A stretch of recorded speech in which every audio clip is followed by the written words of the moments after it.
মন্দিরের তুলনায় অন্যান্য বছরের তুলনায় একটু ভিড় কম। প্রতিবারের মতো এবারেও গঙ্গার ঘাটটা তোমাদেরকে দেখায়। গঙ্গার ঘাটের দুদিকে প্রচুর গন্ডি দেওয়ার যেমন একটা রীতি থাকে, ঠিক তেমন আজকে শিব পূজার দিনে কিন্তু মায়েরা যারা এসছেন, বোনেরা যারা এসছেন, এরা রাস্তা ঠিক এই দিক থেকে লাইনটা শুরু, একেবারে মন্দিরের পিছন দিয়ে প্রতিবার।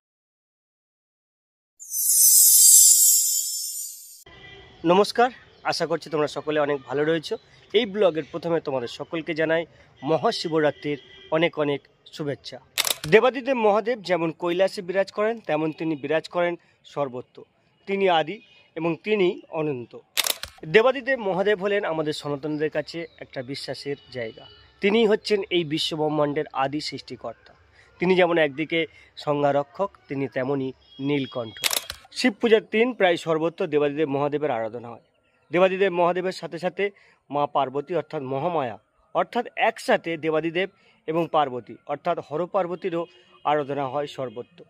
আজকের এই স্পেশাল ব্লগে, আজকের এই মহাশিবরাত্রির পূর্ণ লগ্নে আমি তোমাদেরকে দক্ষিণ 24 পরগনার 3টি জাগ্রত মন্দির দেখাবো।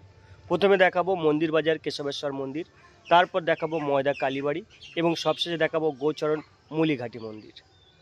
তো এই হচ্ছে কেশবেশ্বর মন্দির, মন্দির বাজার কেশবেশ্বর মন্দির। আজকে যেহেতু শিবরাত্রি তাই কিন্তু প্রচুর মায়েরা এসেছেন, অনেকে অলরেডি জল দিতে শুরু করেছেন, আর যারা থাকবেন তাদের জন্য কিন্তু নিচে ট্রেন্ড করা হয়েছে। এই যে ট্রেনগুলো দেখতে পাচ্ছি, এই ট্রেন্ডে কিন্তু তারা থাকবেন। আর এবছর আর কিছুদিন পরেই চৈত্র সংক্রান্তি, ঝাঁপ এবং তার সাথে সন্ন্যাসী হওয়া, তাই মন্দির কিন্তু নতুন করে রং হয়েছে, আর নতুন এই রঙকে কিন্তু মন্দিরটা লাগছে বেশ।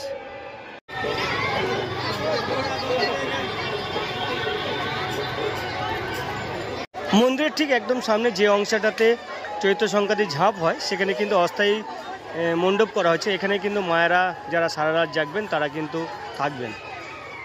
গন্ডি দেওয়ার যেমন একটা রীতি থাকে, ঠিক তেমন আজকে শিব পূজার দিনে কিন্তু মায়েরা যারা এসছেন, বোনেরা যারা এসছেন, এরা কিন্তু মাথায় করে ডাব এবং তাদের যে প্রসাদ সামগ্রী রয়েছে সেগুলো নিয়ে কিন্তু মন্দিরের চতুর্দিকে ঘুরছে। ঠিক গন্ডি দেওয়ার মতো যে রীতি তেমনটাই। জল ঢালার সময় যেমন এদিকটাতে গেট করা হয় অর্থাৎ ব্যারিকেড করা হয়, আজকেরও ঠিক তেমন এই দিকটাতে হচ্ছে ব্যারিকেড রয়েছে। এদিক দিয়ে মূলত মন্দিরের পিছন দিক দিয়ে ঘুরে একেবারে গর্ভগৃহে প্রবেশ করতে হবে।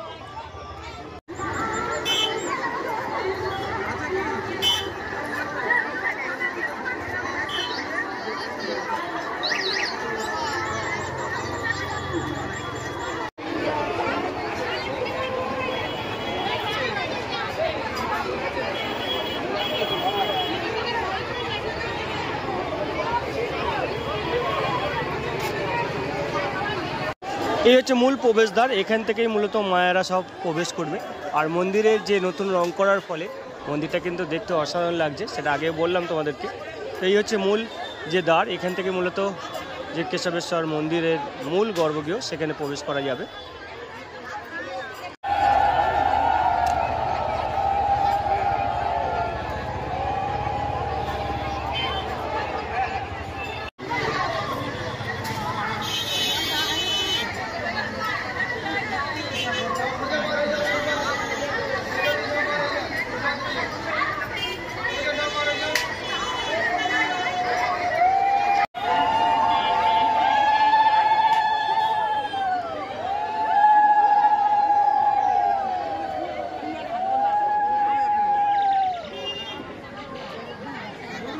রাস্তা ঠিক এই দিক থেকে লাইনটা শুরু, একেবারে মন্দিরের পিছন দিয়ে প্রতিবারের মতো লাইনটা করা হয়েছে।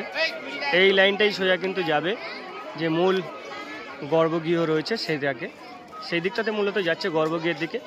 প্রচুর মায়েরা এসছেন, প্রচুর ভক্তরা রয়েছে এই মুহূর্তে। আর যারা জল ঢালবে বাঘ নিয়ে তারাও এসছে। এই দিকটাতে প্রচুর ফলের দোকান থাকে বরাবরই, মন্দিরের ঠিক পিছন দিকে এটা।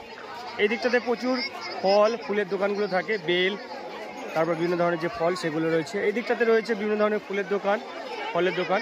প্রচুর মায়েরা কিন্তু এই মুহূর্তে আসছে, আর যত রাত গড়াবে কিন্তু প্রচুর আরও ভিড়টা বাড়তে থাকবে। প্রতিবারের মতো এবারেও গঙ্গার ঘাটটা তোমাদেরকে দেখায়। গঙ্গার ঘাটের দুদিকে প্রচুর মানুষ রয়েছেন যারা এই অনুষ্ঠানের সময় বিভিন্ন ধরনের চাল ডাল সংগ্রহ করে তারা রয়েছে। আর এই রাস্তাটা কিন্তু সরে যাচ্ছে গঙ্গার দিকে। বরাবরই আমি যখন মন্দির বাজারে ব্লগ করতে আসি গঙ্গা ঘাটটা তোমাদেরকে দেখাই।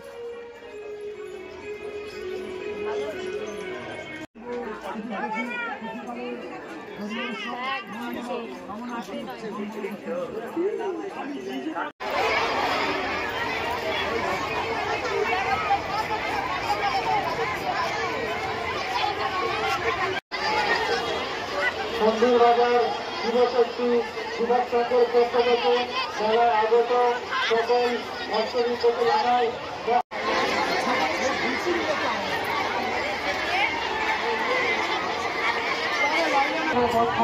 কোনো অটো এবং টোটো তার ছবি রাখবেন না।